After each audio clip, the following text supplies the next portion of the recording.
అన్యాయం విషయంలో కావచ్చు, ప్రస్తుత ప్రభుత్వం వ్యవహరించిన తీరు గురించి, అంటే జగన్మోహన్ రెడ్డి గారు వ్యవహరించిన తీరు గురించి వ్యతిరేకించి పోరాటం చేయడం కోసం అనే విషయాన్ని ప్రజలకు చెప్పాలి. కానీ కేవలం వ్యక్తిగత వైరము, లేదంటే కుటుంబ పరమైన సమస్యలు, కుటుంబ పరంగా ఒక మాట యాడ్ చేస్తాను దీనికి. మొట్టమొదటగా జగన్మోహన్ రెడ్డి గారి గెలుపుకి మా పాత్ర, మా కంట్రిబ్యూషన్ కూడా ఉంది. ఇవాళ మేము రిలీజ్ అయ్యాం. ఈ ఆయన పాలనా విధానం, ఆయన ఇప్పటివరకు అనుసరిస్తున్న విధానాలు ప్రజాకంటకంగా ఉన్నాయి కాబట్టి నేను విభేదిస్తున్నా అనే వివరణ మొట్టమొదటిగా ఆంధ్రప్రదేశ్ ప్రజలకు ఇచ్చిన తర్వాత ఆమె బాధ్యతలు చేపడితే మంచిది. అట్లా అన్ని విషయాల్ని ప్రజలకు చెప్పి వస్తే అప్పుడు కాంగ్రెస్ పార్టీలో పోరాటం చేస్తారన్న ఒక నమ్మకం కూడా ప్రజల్లోకి వస్తుందేమో. నవీన్ గారు, ఇప్పుడు షర్మిల గారు తను ఒక వ్యూహాత్మకంగా అడుగులు వేస్తున్నారండి. మీరు చూడండి, గతంలో ఎప్పుడూ కూడా మరి తెలుగుదేశం పార్టీ అధినేత కుటుంబానికి కానీ, లోకేష్ గారికి కానీ శుభాకాంక్షలు చెప్పాల. మొన్న క్రిస్మస్ శుభాకాంక్షలు చెబుతూ రాబోయే సంవత్సరం మీకంతా మంచి జరగాలని చెప్పి కోరుకుంటున్నానని చెప్పి ఆమె ఒక గిఫ్ట్ పంపించడం జరిగింది. దానికి ప్రతిగా లోకేష్ గారు కూడా ట్వీట్ పెట్టడం జరిగింది. ఇది మన అందరికీ తెలిసినటువంటి విషయం. ఆమె ఎందుకు పెట్టుకుంటా వచ్చింది? ఆంధ్రప్రదేశ్ రాజకీయాల్లోకి ఎంటర్ అవటానికి ఒక వేదికలాగా ఉపయోగించుకుందండి. తర్వాత బ్రదర్ అనిల్ కుమార్ 10 రోజుల నుంచి ఢిల్లీలో ఉంటాం. మొన్న ఈ మధ్య 3 days బ్యాక్ కూడా ఆంధ్రప్రదేశ్ కమిటీతో ఏఐసిసి వాళ్ళు ఈ కాంగ్రెస్ పార్టీలో ఉన్నటువంటి 22 మంది లీడర్స్ ని పిలిచి వాళ్ళ అభిప్రాయాలు తీసుకోవటం ఇవన్నీ చేశారు. ఇవన్నీ చేస్తూ గతంలో అక్కడ ఒక అతను కూడా క్వశ్చన్ వేశాడు, గతంలో వీళ్ళని ఎలా నమ్మాలండి? గతంలో మేము రాజన్న బిడ్డలము, మేము మా ముఖ్య ఉద్దేశం ఒకటేను, రాహుల్ గాంధీని ప్రధానమంత్రి చేస్తామని చెప్పారు. ఇప్పుడేమో ఈ విధంగా చేస్తున్నారు. మరి పాదయాత్రలు తిరిగేటప్పుడు కాంగ్రెస్ మీద, తెలుగుదేశం పార్టీ రెండింటి మీద మాట్లాడిందామి. ఒక విధంగా మరి వైఎస్ఆర్సీపీ అధికారంలో రావడానికి బ్రదర్ అనిల్, షర్మిల ఇద్దరు కూడా పాలు పంచుకున్నారు. ఒక పక్క క్రిస్టియన్ మైనార్టీలోకి వెళ్ళిపోయి ఆ చర్చిల్లో ప్రార్థనలు పెట్టి చంద్రబాబు గారిని ఆ రోజు వ్యక్తిగతంగా మాట్లాడించారండి వాళ్ళ కొంతమంది చేత, పాస్టర్ల చేత. ఇది చాలా ప్రభావితమైంది ఆ రోజు. వాస్తవంగా గ్రామీణ స్థాయి ప్రజలకు ఏమి తెలియదండి. వాళ్ళు ఒక విధంగా చెప్పాలంటే అమాయకులే. వాళ్ళలోకి స్లో పాయిజన్ ఎక్కించారు. ఆ రోజు మతపరమైనటువంటి విద్వేషాలు రెచ్చగొట్టడంలో కీలక పాత్ర పోషించారండి బ్రదర్ అనిల్ కుమార్ గారు. ఇది వాస్తవం నేను చెప్పేది. అక్కడ మాకున్నటువంటి ఓట్లు బైఫికేషన్ అయిపోయినాయి. దీంతో పాటు మైనార్టీ వర్గాలు దూరం అయ్యేటట్టు చేశారు.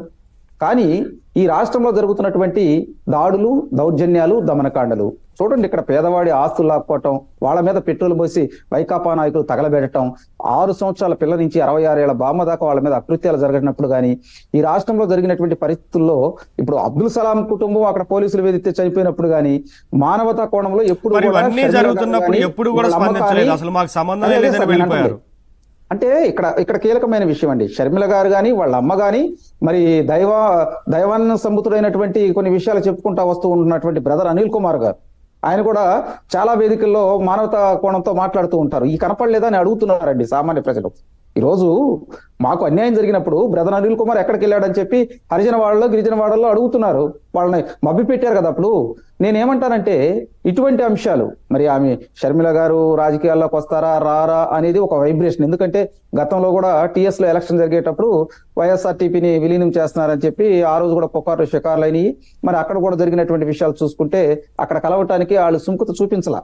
ఎందుకంటే ఈ పాలిటిక్స్ లో ఉన్నటువంటి ఇటువంటి వ్యక్తులు వచ్చేసి బైఫికేషన్ చేస్తారని చెప్పి వాళ్ళకు ఒక ఉద్దేశం ఉంది.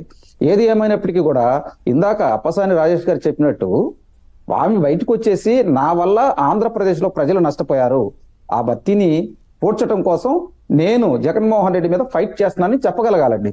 ఎందుకంటే ఇది ఒక వేదిక కూడా. ఇంకా మనకు తెలిసి ఒక 60 రోజుల్లో ఎలక్షన్స్ రాబోతున్నాయండి. ఇప్పుడు వచ్చి ఆమె వాళ్ళ అన్న మీద పోరాడిద్దా అంటే దాన్ని ప్రశ్నార్థకమే.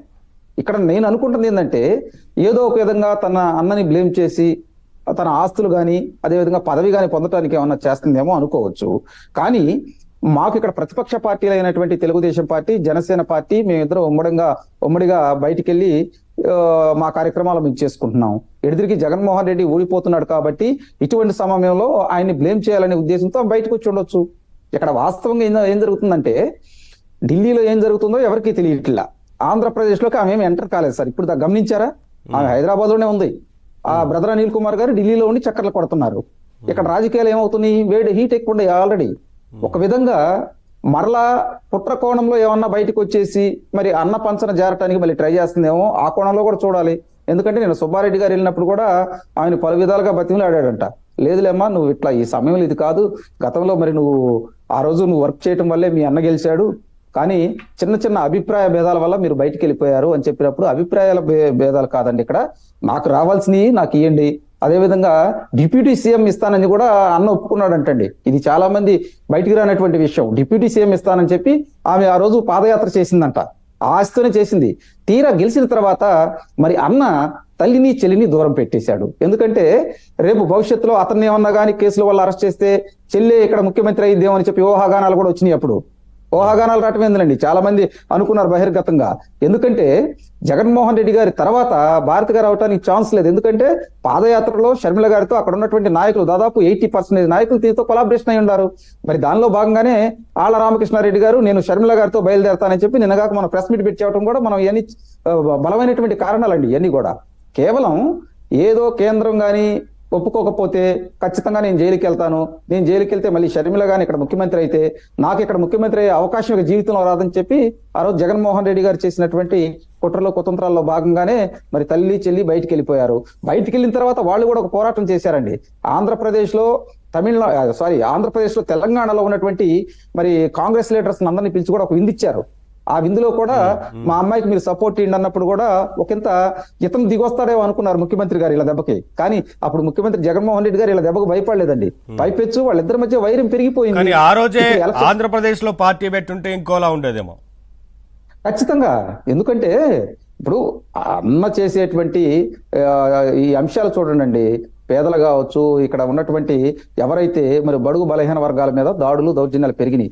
ఎప్పుడు కూడా మానవతా దృక్పథంతో వాళ్ళు మాట్లాడలేదండి. నేను ఎందుకంటున్నానంటే చిన్న పిల్లల మీద అకృత్యాలు జరిగినప్పుడు కూడా మరి షర్మిల గారు కానీ విజయమ్మ గారు కానీ అరే బాబు నువ్వు ఇది తప్పు చేస్తున్నావు అని చెప్పి అన్ననంటాం, కానీ తల్లి కూడా ఎప్పుడు మాట్లాడలా ఇక్కడ జరుగుతున్నటువంటి అంశాల మీద కానీ ఇక్కడ జరుగుతున్న దాడుల మీద. నేను అందుకంటున్నా, ఎందుకంటే బైబిల్ని ఆమె సంఖలో పెట్టుకొని రాష్ట్రం మొత్తం తిరిగినప్పుడు మా పిల్లోడిని నమ్మండి, నన్ను నమ్మండి, మా పిల్లోడు కోట్లు వేయండి, మా పిల్లోడిని ముఖ్యమంత్రి చేయండి, మా అబ్బాయిని మా బాబును ముఖ్యమంత్రి చేయండి అని అబ్బో ఏ విధంగా హృదయ విదారకంగా చెప్పుకుంటూ వెళ్ళింది కదా. మరి అదే ఓట్లేసినటువంటి వాళ్ళ మీద అకృత్యాలు జరుగుతుంటే మరి విజయమ్మ గారు కనీసం వచ్చి అరే నువ్వు తప్పు చేస్తున్నావు, రాజ్యాంగ పరంగా నడుచుకోవాలి, నువ్వు ప్రతిపక్ష పార్టీలోనే కాదురా బాబు, నువ్వు ఇక్కడ ఉన్న సామాన్యులు కూడా ఇబ్బంది పెడుతున్నావు అని ఎందుకు చెప్పలేదండి? మళ్ళీ ఈ మధ్య కొటేషన్ చూడండి, పేదలకు పెత్తందారులకు మధ్య యుద్ధం అని చెప్పి ఒకటి తెరలేశాడు. సామాజిక న్యాయం అంటాం ఎక్కడండి? ఇప్పుడు మా మైనారిటీలను చంపేసి, మా ఎస్సీ ఎస్టీ సోదరులను చంపేసి మా దగ్గరికి వచ్చి మా అక్క చెల్లెలకు ఓ అక్కో ఓ చెల్లో నన్ను నమ్మండి అని చెప్పి గొంతు చించుకుంటా ఉంటాడు. పైపెచ్చు అబద్ధాలు ఎట్లా ఉంటాయి అంటే నాకు ఏ పత్రిక లేదంటాడు. ఎదురే సాక్షి ఛానల్ వాళ్ళు పెద్ద హోర్డింగ్ పెట్టుకొని వీళ్ళని లైవ్ ఇస్తా ఉంటారు. నాకే ఛానల్ లేదంటారు. పక్కన ఉన్నటువంటి ఇంకా 2-3 ఛానల్స్ ఉన్నాయి. ఎందుకంటే నేను మన ఛానల్లో కూర్చొని వాళ్ళ పేర్లు చూడటం నాకు ఇష్టం లేదండి. వాళ్ళందరూ ఒత్తాసు పలుకుతా మరి ఆంధ్రప్రదేశ్ లో చూడండి కొత్త దేవుడు అండి వచ్చినట్టు ఈయన చేసే అకృత్యాలు దాడులు ఎక్కడా చెప్పరు. జగన్మోహన్ రెడ్డి గారు ఎక్కడికన్నా వెళ్తుంటే ఆ హెలికాప్టర్ కానీ ఈ సభలను కవర్ చేయడానికి వాళ్ళు వెళ్తున్నారు. కానీ ఇక్కడ ఏబిఎన్ అదేవిధంగా టీవీ5 లాంటి ఛానల్సే కదా ఈ రాష్ట్రంలో మా బడుగు బలహీన వర్గాల మీద మైనార్టీల మీద దాడులు జరిగినప్పుడు ఇగోనండి ఈ విధంగా నష్టపోతున్నారని చూపిస్తుంది. రైతు ఆత్మహత్యలు చూపిస్తున్నారు మీరు. అదేవిధంగా రాష్ట్రంలో ఉన్నటువంటి యువకుల జీవితాలు ఏ విధంగా నాశనం అయిపోయినాయో కూడా కథనాలు వేసి చూపించారు మీరు. ఇవన్నీ చూడటం వల్ల ప్రజల్లో మార్పు వచ్చిందండి. ఈ రోజు యువకుల్లో కావచ్చు, రైతుల్లో కావచ్చు, మరి కులాల మతాలకు అతీతంగా ఉన్నటువంటి అందరూ అసంఘటిత కార్మికుల్లో కావచ్చు, వీళ్ళందరూ కూడా ఒక విధంగా చెప్పాలంటే 40 లక్షల మంది కార్మికులు ఇక్కడ నుంచి వలసపోయారండి. హైదరాబాద్ కావచ్చు, ఒరిస్సా కావచ్చు, తమిళనాడు కావచ్చు, పనులు లేక. చంద్రబాబు నాయుడు గారు ఉన్నప్పుడు దేదీప్యమానంగా ఉండేది అమరావతిలో జరుగుతూ. మీరు చూడండి పోలవరం కట్టేటప్పుడు కావచ్చు, అమరావతి నిర్మించేటప్పుడు కావచ్చు, మీరు అక్కడ పట్టిసీమ బిగిన తర్వాత కూడా చాలా సార్లు అండి పట్టిసీమ నుంచి రాయలసీమకు నీళ్లు అందించారండి. పులివెందులకు నీళ్లు వెళ్ళి చంద్రబాబు నాయుడు గారు అధికారంలో ఉన్నప్పుడు ఈయన పట్టిసీమను నీళ్లు కూడా ఆపేశాడండి. డెల్టా ప్రాంతంలో ఉన్నటువంటి ఆక్వా రైతులు దెబ్బతిన్నారు సార్.